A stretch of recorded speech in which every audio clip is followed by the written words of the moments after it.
Friends, ಒಂದು 31ನೇ ಪಂದ್ಯ, ಅದ್ಭುತವಾದ ಪಂದ್ಯ.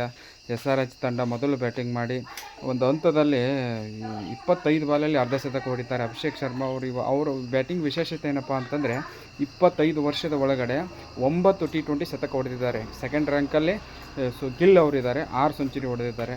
ಅವರ ಬ್ಯಾಟಿಂಗ್ ವಿಶೇಷತೆ ಏನಪ್ಪ ಅಂದರೆ ಇವತ್ತು ನಿಗಡಿ ಬಾಲು ಆಯಿತು. ಸ್ಟಾರ್ಟಿಂಗು ಇನ್ನೊಬ್ಬರು ವೇಗದ ಬಾಲರ್ ಫಸ್ಟ್ ಓವರ್ ಹಾಕಿದಂಥ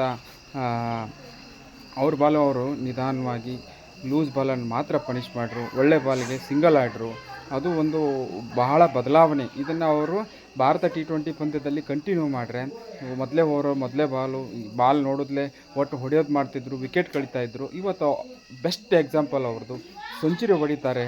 ಈಗ T20 ಪಂದ್ಯದಲ್ಲಿ 47 ಬಾಲಿ ಬ್ಯಾಕ್ ಟು ಬ್ಯಾಕ್. ನಿನ್ನೆ 45 ಬಾಲಲ್ಲಿ ಇವರು ನಮ್ಮ ತಿಲಕ್ ವರ್ಮಾ ಅವರು ಹೊಡೆದ್ರೆ ಇವತ್ತು 47 ಬಾಲಲ್ಲಿ ಶತಕವನ್ನು ಹೊಡಿತಾರೆ. 10 6 8 4 117 ರನ್ ಇನ್ನೂ ಅಜೇಯವಾಗಿ ಆಡ್ತಾ ಇದ್ದಾರೆ. ಇನ್ನೊಂದು ಅಬ್ಸರ್ವ್ ಮಾಡಿದಂಗೆ ಈ ಟ್ರಾವಿಸ್ ಹೆಡ್ ಅವರು ಇವ್ರು ಬ್ಯಾಟಿಂಗ್ ಸ್ಟ್ರೈಕ್ ಕೊಡ್ತಾನೇ ಇಲ್ಲ. ಒಳ್ಳೆ ಬ್ಯಾಟಿಂಗ್ ಪ್ರಾರಂಭ ಮಾಡಿದ್ರು ಕೂಡ 97 ರನ್ ಹೊಡಿತಾರೆ 8.5 ಮೊದಲೇ ವಿಕೆಟ್ಗೆ. ಅವರು 37 ರನ್ಗೆ ಔಟ್ ಆಗ್ತಾರೆ. ಮತ್ತು ಇಶಾನ್ ಕಿಶನ್ ಅವ್ರ ವಿಕೆಟ್ ಬಗ್ಗೆ ಹೇಳಬೇಕಂತಂದರೆ ಈ ಸರಣಿಯಲ್ಲಿ 3 ಸಾರಿ 2 ಅದ್ಭುತ ಕ್ಯಾಚು, ಇವತ್ತೊಂದು ರನ್ಔಟು. ಹೀಗಾಗಿ ಅವ್ರದ್ದು ಬ್ಯಾಡ್ ಲಕ್ ಅಂತ ಹೇಳ್ಬೇಕಾಗುತ್ತೆ.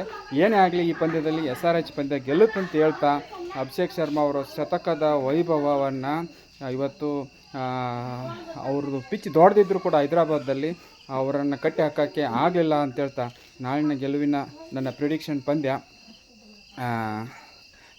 RR ಅಂತ ಹೇಳ್ತಾ ನಾನು ವಿಡಿಯೋ ಮುಗಿಸಿದ್ದೀನಿ. ಜೈ ಹಿಂದ್.